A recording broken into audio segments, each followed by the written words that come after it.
नमस्कार, आप देख रहे हैं AMG न्यूज। आपके साथ मैं नीला। शहर और आसपास की खबरों को लेकर हम हाजिर हैं। शुरू करेंगे प्रमुख खबरों से। जमशेदपुर पुलिस के हाथ लगी बड़ी सफलता। बिरसा नगर दुष्कर्म मामले में 12 घंटों के भीतर 5 दुष्कर्मी हुए गिरफ्तार। स्वाधीनता दिवस की तैयारी जिला प्रशासन ने की पूरी। गोपाल मैदान में आयोजित होगा मुख्य कार्यक्रम। सीमित मात्रा में पुलिस जवान होंगे शामिल। पश्चिम सिंहभूम जिले के नवामुंडी में शिक्षा प्रसार पदाधिकारी को निगरानी विभाग ने रंगे हाथों घूस लेते किया गिरफ्तार। शिक्षक की हाजिरी बनाने को लेकर ली जा रही थी घूस।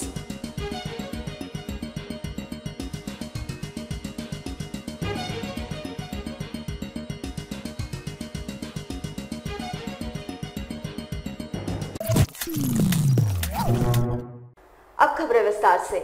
जमशेदपुर पुलिस ने 12 घंटे के भीतर बिरसा नगर की नाबालिग के साथ सामूहिक दुष्कर्म मामले का खुलासा करते हुए मामले से जुड़े 5 आरोपियों को गिरफ्तार कर न्यायिक हिरासत में भेज दिया है।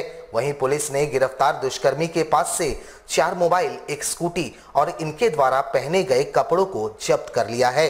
गिरफ्तार दुष्कर्मियों का नाम गणेश बारी, चंदन लोहरा, जसुआ सवैया, आकाश धल और सुनील बारी बताया जाता है। घटना के संबंध में जानकारी देते हुए जमशेदपुर सिटी एसपी सुभाष चंद्र जाट ने बताया कि बिरसा नगर की नाबालिग युवती को चंदन लोहरा द्वारा बहला फुसलाकर अपहरण करने की नियत से गोविंदपुर स्थित थीम पार्क के पीछे शमशान घाट के पास ले जाया गया था। इस बीच गणेश बारी, सुनील बारी, जसुआ सवैया और आकाश धल वहां आ गए, जहां सभी ने चंदन के साथ मारपीट कर उसे भगा दिया। एसपी ने बताया कि सभी ने युवती को खैरबनी के पास एक सुनसान झोपड़ी में ले जाकर बारी बारी से उसके साथ रात भर दुष्कर्म किया। उन्होंने बताया कि अगले दिन युवती किसी तरह वहां से निकली और एक गड्ढे के पास पहुंचकर एक महिला से मोबाइल लेकर अपने परिजनों को सूचित किया, जिसके बाद परिजनों के सहयोग से पुलिस ने युवती को घटनास्थल से बरामद कर लिया, जहां युवती ने पूछताछ के बाद पुलिस को दिए गए अपने बयान में पूरे घटनाक्रम को बताया। वैसे ही जमशेदपुर पुलिस ने महज 12 घंटों के भीतर दिल्ली के निर्भया कांड के बाद पूरे देश भर में हुए आंदोलन से बचा लिया। हालांकि इस सनसनीखेज घटना के बाद लोहनगरी जमशेदपुर की जनता आक्रोशित नजर आ रही थी, जहां दिन भर अलग अलग सामाजिक और राजनीतिक संगठनों ने विरोध प्रदर्शन किया। वहीं घटना के बाद जमशेदपुर पूर्वी के विधायक सरयू राय ने भी जमशेदपुर पुलिस पर भरोसा जताया था। फिलहाल सभी को इंतजार इस बात का रहेगा कि इन दुष्कर्मियों को सजा कब तक मिलेगी। वैसे सामाजिक संगठनों का कहना है कि ऐसे मामलों में आरोपियों को जेल की रोटी खिलाने से अच्छा है सीधा फांसी पर लटका देना चाहिए। बहरहाल जमशेदपुर पुलिस के लिए यह एक बड़ी कामयाबी कही जा सकती है। एक लड़की 11 तारीख को दिन में 2-2:30 बजे से गायब। सूचना मिलने के उपरांत उन्होंने पहले तो इसकी सूचना दी। तत्काल वो थाना से अपने ऑफिसर्स के साथ में निकल गए। वरीय पुलिस अधीक्षक महोदय के द्वारा तत्काल एक टीम का गठन किया गया। 4 घंटे के अंदर 3:30 बजे तक अपहृता की बरामदगी की। जिस लड़के के साथ वो गई थी वो लड़के को पकड़ा। जब बरामदगी हुई तब उस लड़की ने बताया, उस पीड़िता ने बताया कि उसके साथ 4 लोगों ने दुष्कर्म किया है। बयान के आधार पे, उसके बताए गए वीडियो के आधार पे और जो लड़का पकड़ा है उसके बयान के आधार पे पुलिस ने त्वरित कार्रवाई करते हुए तत्काल 2 लोगों को पकड़ा, जिसमें एक जो अपराधी है जिसका नाम गोविंदा है, वो पुलिस टीम को देख के भागने लगा था। उसको दौड़ा के पुलिस टीम ने पकड़ा और बाकी बचे 2 लोगों को कल रात को पुलिस के द्वारा गिरफ्तार किया गया। ये आपस में एक दूसरे से परिचित थे। ये घूमने के लिए थीम पार्क के पास गए थे। वहाँ एक शमशान घाट भी, स्कूटी वहाँ इनकी लगी हुई थी। ये लोग वहाँ पे थे। ये चारों लड़के घोड़ाबंदा से अपने घर की तरफ आ रहे थे। कुछ लोग इन्होंने बताया कि ये शराब के नशे में जब ये वापस आ रहे थे तब इन्होंने लड़का लड़की को देखा और इन्होंने मौके का फ़ायदा उठाते हुए लड़के के साथ मारपीट की, लड़के को वहाँ से भगा दिया। उसके बाद बारी बारी से एक एक करके पीड़िता के साथ जबरदस्ती शारीरिक संबंध बनाया। जमशेदपुर में स्वाधीनता दिवस पर आयोजित होने वाले मुख्य कार्यक्रम के तहत गोपाल मैदान में जिला प्रशासन द्वारा इस बार भी झंडोत्तोलन किया जाएगा, लेकिन इस बार कोविड-19 के कारण संख्या को काफी सीमित कर दिया गया है। साथ ही यहां सामाजिक दूरी का पालन करते हुए झंडे को सलामी दी जाएगी। गोपाल मैदान में गुरुवार को परेड अभ्यास का आखिरी दिन रहा। इस बार कोरोना महामारी के कारण परेड में जवानों की संख्या को कम किया गया है और इस बार स्कूली बच्चे परेड में शामिल नहीं होंगे। गुरुवार को जिले के उपायुक्त तथा जिले के वरीय पुलिस अधीक्षक ने परेड अभ्यास का निरीक्षण किया। सामाजिक दूरी का पालन करते हुए सीमित संख्या में झंडोत्तोलन में सभी शामिल होंगे। इस बार स्वाधीनता दिवस से पहले यानी 14 अगस्त को ही स्वतंत्रता सेनानियों को उनके आवास पर जाकर ही जिला प्रशासन सम्मानित करने का कार्य करेगी। कोविड के चलते हम लोग स्वतंत्रता दिवस का जो परेड है उसी में टुकड़ी का हम लोग कम कराएं। स्कूल बच्चे को बिल्कुल हम लोग मना कर दिए और जो भी आप टुकड़ी देखने को मिलेगी सिर्फ अडल्ट का है, जो पुलिस, IRB, जैब, पैरामिलिट्री इन्हीं का टुकड़ी है। और टुकड़ी में भी जो है दूर हम लोग खड़ा कर रहे हैं और एक आदमी के दूसरे आदमी के बीच में 2 मीटर का हम लोग दूर करा रहे हैं, इसलिए टुकड़ी थोड़ा कम दिखेगी। और लेकिन इसमें पूरा हम लोग जो है कोविड गाइडलाइंस का अनुपालन करेंगे ताकि कोई भी इस मामले में संक्रमित ना हो। और इसके अलावा बच्चे लोगों के लिए आना से हम लोग मना किए हैं, क्योंकि बच्चे आने में फिर उन लोगों के भी संक्रमित होने में दिक्कत होगी। और बाकी इसमें जो स्वतंत्रता सेनानी हैं और बाकी जो बुजुर्ग हैं उन सभी को भी हम लोग आने से मना किया। उन लोगों को एक दिन पहले यानी कल उन लोगों को घर में जाके शॉल या कुछ सामान वगैरह किया जाएगा। पश्चिम सिंहभूम जिले के नवामुंडी प्रखंड में पदस्थापित शिक्षा प्रसार पदाधिकारी गंगा प्रसाद सिन्हा और BRC में पदस्थापित शिक्षक को गुरुवार को एक शिक्षक से घूस लेते निगरानी विभाग की टीम ने रंगे हाथों पकड़ लिया। दोनों को गिरफ्तार करने के बाद ACB की टीम जमशेदपुर लेकर आई। बताया जाता है कि जिले के नवामुंडी के प्रखंड शिक्षा प्रसार पदाधिकारी समेत 2 लोगों को निगरानी विभाग ने 5,000 रुपए नगद घूस लेते रंगे हाथों गिरफ्तार कर लिया। एक शिक्षक के गैर हाजिरी में हाजिरी बनाने के एवज में ये घूस लिया जा रहा था। वैसे इनके पास से 28,000 रुपए नगद बरामद किए गए हैं। फिलहाल विभाग आगे की जांच में जुट गई है।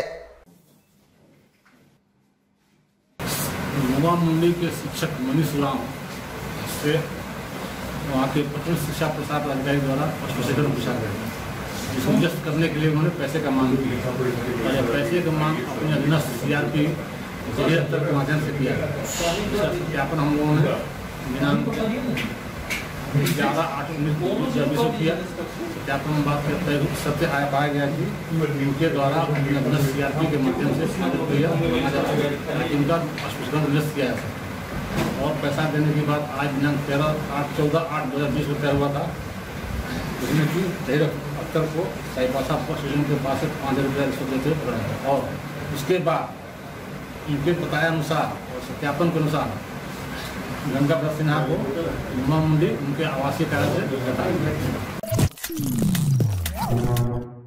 जमशेदपुर में मुखी समाज कल्याण समिति के द्वारा कहा गया है कि धतकेडी हरिजन बस्ती में 158 कोरोना पॉजिटिव पाए जाने की बात बिल्कुल ही निराधार है और टाटा प्रबंधन द्वारा केवल साजिश के तहत कर्मचारियों को काम से बैठाए जाने की मंशा से ऐसे आंकड़े पेश किए जा रहे हैं। मुखी समाज के अध्यक्ष सुरेश मुखी बताते हैं कि विगत दिनों मुखी समाज के लोगों ने अपने वेतन की बढ़ोतरी और बीमा की मांग को लेकर टाटा मुख्य अस्पताल प्रबंधन के समक्ष रखी थी और उसके बाद से टाटा प्रबंधन ने मुखी बस्ती को बदनाम करने की साजिश शुरू की। वे बताते हैं कि विगत दिनों जो 158 कोरोना पॉजिटिव बस्ती में होने की बातें कही गई थी वो निराधार है। साथ ही 10 अगस्त को रात 11 बजे बस्ती के 26 लोगों को कोरोना पॉजिटिव के नाम पर ले जाया गया और 12 तारीख को 12 लोगों को नेगेटिव बताकर छोड़ दिया गया और बाकी लोगों के रिपोर्ट नहीं आने की बातें कही गई। इन्होंने कहा कि कोरोना के नाम पर टाटा प्रबंधन सभी मुखी समाज के कर्मचारियों को नौकरी से हटाने की साजिश रच रही है। टाटा मुख्य अस्पताल के चूक की वजह से जो 158 कोरोना पॉजिटिव धतकीडी हरिजन बस्ती में है, सारा गलत और निराधार है। 10 तारीख को रात के 11 बजे 26 लोगों को लेके 2 नंबर हॉस्टल में लेके चला गया और 12 तारीख को 9 बजे 12 लोगों को रिलीज कर दिया नेगेटिव है बोल के। ये सारा जिला प्रशासन के जांच टीम और टाटा मुख्य अस्पताल के प्रबंधन के जांच टीम के चूक के वजह से आज जो धतकीडी हरिजन बस्ती के साफ सफाई कर्मी जिस क्षेत्र में जिस विभाग में काम कर रहे उन लोगों को जो बैठा दिया गया है, ये सब सारा साजिश रच रहे हैं कि कैसे दलित लोगों को परेशान किया जाए, कैसे टॉर्चर किया जाए, कैसे शोषित किया जाए, इन लोगों से नौकरी छीना जाए और ताकि दूर दराज गाँव से आदिवासी लोग को बुलाकर उन लोगों को हम लोगों का काम उन लोगों को दिया जाए। टाटा स्टील के प्रबंधन की चूक की वजह से आज देख लीजिए त्राहिमाम कर रहे हैं, भुखमरी के कगार पर है हम लोगों के बस्ती के लोग। जमशेदपुर में एक नाबालिग युवती के साथ गैंग रेप मामला अब तूल पकड़ने लगा है। इसको लेकर भारी संख्या में लोगों में आक्रोश देखने को मिल रहा है। बिरसा नगर से पुतला लेकर लोगों ने बारीडी से साक्षी तक पैदल मार्च किया, जिसके बाद बारीडी गोलंबर के पास चारों आरोपियों का पुतला दहन किया गया। साथ ही सभी ने यह मांग की है कि सभी आरोपियों को फांसी की सजा मिलनी चाहिए। गौरतलब है कि युवती अपने दोस्त युवक के साथ टेल्को थीम पार्क गई थी, जिसके बाद 4 युवकों के द्वारा उसके दोस्त के साथ मारपीट कर भगा दिया गया, जिसके बाद सभी ने युवती के साथ गैंगरेप किया। इस घटना से लोगों में आक्रोश देखने को मिल रहा है। साथ ही सभी आरोपियों को फांसी देने की मांग कर रहे हैं। वहीं पुलिस ने 5 आरोपियों को गिरफ्तार कर जेल भेज दिया, जिसमें युवती का दोस्त भी शामिल है। ना जो गंदा काम हुआ है कल एक 15 साल की बच्ची के साथ, वो भी 5-5 लोगों ने 6-6 लोगों ने मिल के किया है। और ये मैं नहीं चाहूँगी कि जो कांड निर्भया के साथ हुआ है, इतने दिन में सुनवाई हुई, मैं चाहूँगी कि ये तुरंत ही कार्रवाई हो, क्योंकि हमारा जमशेदपुर बहुत छोटा शहर है और कहीं भी हमारी माँ बच्ची घूमते रहती है। और किसके साथ ऐसा क्यों होता है कि कोई भी आए तो ये कांड सुनने को मिलता है, तो ये आइंदा नहीं हो, इसके चलते आज हमने पुतला दहन किया है और प्रशासन से मांग की है कि इनको जल्द से जल्द सजाओ। पूरे जिले में सरकारी स्कूलों पर लगभग 3 करोड़ रुपए खाद्य सामग्री, पाठ्य सामग्री और ड्रेस का बकाया है। उधर सभी वेंडरों ने आज उपायुक्त से मुलाकात कर अविलंब भुगतान करने की मांग की। उधर खाद्य सामग्री स्कूलों को देने वाले ठेकेदारों का कहना है कि पिछले 9 महीनों से पैसा नहीं मिला है, जिसके कारण ये लोग भुखमरी के कगार पर आ गए हैं। वैसे खाद्य सामग्री का 50 लाख रुपए बकाया है, जबकि स्कूलों में अन्य सभी सप्लाई की बात अगर करें तो लगभग 3 करोड़ रुपए बकाया है और सभी वेंडर दाने दाने को मोहताज हैं। वेंडरों ने प्रशासन से अविलंब भुगतान करने की मांग की है और अगर भुगतान नहीं हुआ तो पूरे परिवार सहित आत्मदाह कर लेंगे।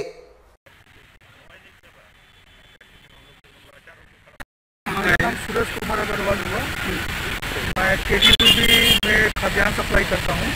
पिछले 9 महीने से कोई भुगतान हमें नहीं किया गया है, जिससे हम लोग की स्थिति बहुत ज़्यादा ही खराब हो गई है। बाजार में महाजन तो मतलब ऐसा हो गया है कि महाजन देख ले तो मार दे। हम लोग जिला शिक्षा ऑफिस में डीओ साहब से 4 महीने से लगातार हम लोग भी प्रयास कर रहे हैं, सर से रिक्वेस्ट कर रहे हैं, सर भी ऊपर बात कर रहे हैं, लेकिन ऊपर से भी कोई ढंग से जवाब नहीं मिला। फूड ड्रेस में मोटा मोटी ऑन एन एवरेज प्रति विद्यालय 22 से 25 लाख रुपया है, जिसमें मैं 3 विद्यालय में काम करता हूँ और मेरा टोटल बकाया 50 लाख से लगता है। क्या नाम हुआ? सुरेश कुमार अग्रवाल। कुल कितने हॉकर हैं? टोटल फूड ड्रेस में 6 हॉकर है, सब्जी में 8 है और स्टेशनरी में 5 है। वैश्विक संकट, कोरोना के कहर और लगातार गिरते औद्योगिक उत्पादन के बीच मजदूरों के शहर जमशेदपुर में एक और पुरानी कंपनी ने अपने हाथ खड़े कर दिए। मजदूरों को बाहर का रास्ता दिखा दिया, जहां टेल्को के मनीफिट स्थित वर्षों पुरानी कंपनी BMW ने अपनी कर्मचारियों को पिछले 4 महीनों से आधा वेतन दे रही थी। वहीं इस महीना आधा वेतन भी नहीं दिया और आज अचानक कंपनी गेट पर तालाबंदी कर मजदूरों को बाहर का रास्ता दिखा दिया। वैसे मजदूर कंपनी प्रबंधन के इस रवैये से काफी खफा नजर आ रहे हैं और कंपनी मालिक के खिलाफ DLC से शिकायत किए जाने की बातें कही। बताया जा रहा है कि कंपनी प्रबंधन अपने पूरे सेटअप को आदित्यपुर में शिफ्ट कर रही है और यही कारण है कि यहां संचालित हो रहे प्लांट को बगैर किसी पूर्व सूचना के कारण बंद कर दिया गया। फिलहाल कंपनी के मजदूर आंदोलित हैं। सर, हम लोग यहाँ पे बंद करके कंपनी बंद इसलिए हम जमा हुए हैं। कंपनी अचानक 1 तारीख से बंद कर दी। हम लोग 20-25 साल से यहाँ पे काम कर रहे हैं। कंपनी कोई नोटिस भी नहीं दी है, ना ही अगले महीने की सैलरी दी है। पिछले 3 महीने से कोविड-19 के चलते हम लोग हाफ सैलरी में काम करा रही है। अब अचानक बंद कर दिए। 25 साल 20 साल से हम लोग काम कर रहे हैं, हम लोग कहाँ जाएंगे। हम लोग यही चाह रहे हैं कि कंपनी की तरफ से आदमी आके बात करे और जो हमारा मांग है उसको पूरा करे। जमशेदपुर में इस्कॉन द्वारा जन्माष्टमी के दूसरे दिन इस्कॉन मंदिर परिसर में नंद उत्सव का आयोजन किया गया। इस दौरान जमशेदपुर पूर्वी के विधायक सरयू राय ने मंदिर पहुंचकर पूजा अर्चना की। वैसे प्रतिवर्ष यहां धूमधाम से इस पूजा को किया जाता है, लेकिन इस बार कोरोना महामारी के कारण यहां बहुत ही सीमित संख्या में भक्तगण उपस्थित रहे। मौके पर जमशेदपुर पूर्वी के विधायक सरयू राय ने भी पहुंचकर भगवान श्री कृष्ण की पूजा की तथा राज्य और देश की खुशहाली की कामना की। भगवान कृष्ण का कल जन्मोत्सव मनाया गया था। आज नंदोत्सव का आयोजन था और उसके साथ ही हमारे जो आचार्य फाउंडर आचार्य प्रभुपाद जी, उनका जन्मदिन भी था। तो नंदोत्सव और उनका जन्म दिवस दोनों साथ में मनाया गया। 12 बजे भगवान को भोग लगा के आरती महाआरती किया गया। फिर भक्तों के बीच में प्रसाद का वितरण हुआ। वही कार्यक्रम था आज का। विश्व आदिवासी दिवस को लेकर अब आदिवासी और मूलवासी में जंग छिड़ गई है। मूलवासियों का कहना है कि 9 अगस्त को विश्व मूलवासी दिवस के रूप में घोषित किया जाए और केंद्र सरकार मूल निवासी दिवस के लिए अलग से बजट का प्रावधान करे। साथ ही मूलवासियों को नौकरी और केंद्र सरकार से सुविधा दी जाए। वैसे 9 अगस्त से पहले आदिवासियों ने विश्व आदिवासी दिवस पर छुट्टी की मांग की थी और इस बार राज्य के मुख्यमंत्री हेमंत सोरेन ने छुट्टी भी घोषित कर दी थी, लेकिन अब आदिवासी दिवस नहीं मूलवासी दिवस मनाने की मांग उठने लगी है। यानी अब आदिवासी और मूलवासी 9 अगस्त को लेकर आमने सामने हैं। वैसे आज मूलवासियों ने उपायुक्त के माध्यम से महामहिम राष्ट्रपति को एक पत्र भेजा है, जिसमें 9 अगस्त को मूलवासी दिवस घोषित करने की मांग की गई। साथ ही उस दिन राष्ट्रीय छुट्टी, बाल मजदूरों को शिक्षा की व्यवस्था करने की सिफारिश की गई। जो 9 अगस्त विश्व आदिवासी दिवस के नाम से किया गया है, उसको मूल निवासी घोषित किया जाए। और दूसरा, जिस तरह विश्व में मूल निवासियों को खातिर उसका अधिकार दिया गया है, भारत में भी इस तरह मूल निवासियों को उसका अधिकार दिया जाए। जितने भी बाल मजदूर हैं, उनको उचित बाल मजदूरों को छुड़ाया जाए और शिक्षा में जो बजट होती है उसको बढ़ाया जाए। और जितने भी हमारे एनजीओ में काम कर रहे हैं, उनको वेतनमान पूरी तरह से अच्छा मिले ताकि और भागीदारी उनका बढ़े। हमारे साथ लगातार जुड़े रहने के लिए आप हमें YouTube पर जरूर सब्सक्राइब करें। आज के लिए बस इतना ही। कल आपसे फिर मिलेंगे कुछ नई खबरों के साथ। तब तक के लिए AMG न्यूज की पूरी टीम को दीजिए इजाजत। नमस्कार।